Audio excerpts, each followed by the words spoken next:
ময়নায় যেটা আমরা দেখেছিলাম যে কি ময়নায় একটা ভোট প্রতি বছর বাক্সার মতো গ্রাম পঞ্চায়েতে একটা ডিস্টার্ব করে যারা তো আমরা এবারে যে ভোট ভোট পর্ব শেষ হওয়ার পরে আমরা একটা দেখেছিলাম যে ভালো জায়গায় ভোট হয়েছে, শান্তিপূর্ণভাবে ময়নায় ভোট হয়েছে।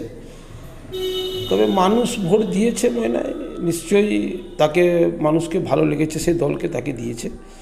তবে সারা বাংলার মানুষ কিন্তু মমতা বন্দ্যোপাধ্যায়ের কে ভুলতে পারেনি। অভিষেক বন্দ্যোপাধ্যায়ের নেতৃত্বে যে আমাদের যুব সমাজকে যে এগিয়ে নিয়ে যাওয়ার যে প্রতিশ্রুতি দিয়েছিল অভিষেক বন্দ্যোপাধ্যায়, এটা কিন্তু বাংলার মানুষ এটা ভালো চোখে দেখেছে।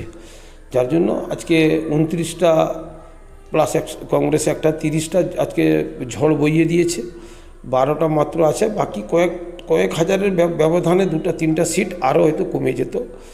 তবে আমরা আরও আনন্দিত আছি যে বাংলা বিজেপি বলছিল যে বাংলাটাকে বাঁচাবনি, 4 তারিখের পরেই বাংলার সরকারকে ফেলে দিব।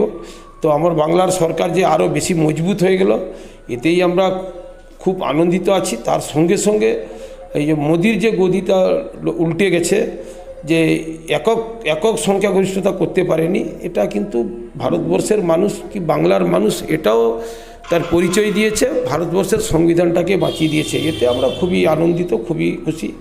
ময়নার মানুষ, পূর্ব মেদিনীপুরের মানুষ ভোট দেয়নি কেন, কিভাবে কি করেছে বিজেপিরা, যেভাবে মিথ্যা প্রচার করেছিল শুভেন্দু অধিকারীর দল, শুভেন্দু অধিকারী মিথ্যা প্রচার করেছিল লক্ষ্মীর ভাণ্ডার 1000কে আমরা 3000 করে দেব, এইসব চাকরি নিয়ে যে মিথ্যা কথা, সে তো নিজে চাকরি বাকরি লোককে দিয়ে টাকা পয়সা নিয়েছিল পূর্ব মেদিনীপুরে। কিন্তু ওই অভিষেক বন্দ্যোপাধ্যায়, মমতা বন্দ্যোপাধ্যায় এখানে কোনোদিন এইসব জায়গায় দেখতো নি, আসতো নি। যা করেছে সব শুভেন্দু অধিকারী করেছে।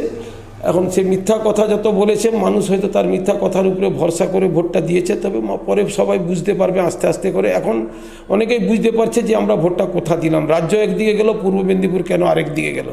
শিক্ষিত জায়গা, এখানকার এলাকার মানুষেরা খুবই সচেতন। তবে বুঝতে পারছে এখন মানুষ, আস্তে আস্তে করে আবার বুঝতে পারবে। আগামী 26-এর আগে পূর্ব মেদিনীপুর থেকে বিজেপি সাফ হয়ে যাবে। পরিচয় শেখ শাহজাহান আলী, সভাপতি ময়না পঞ্চায়েত সমিতি।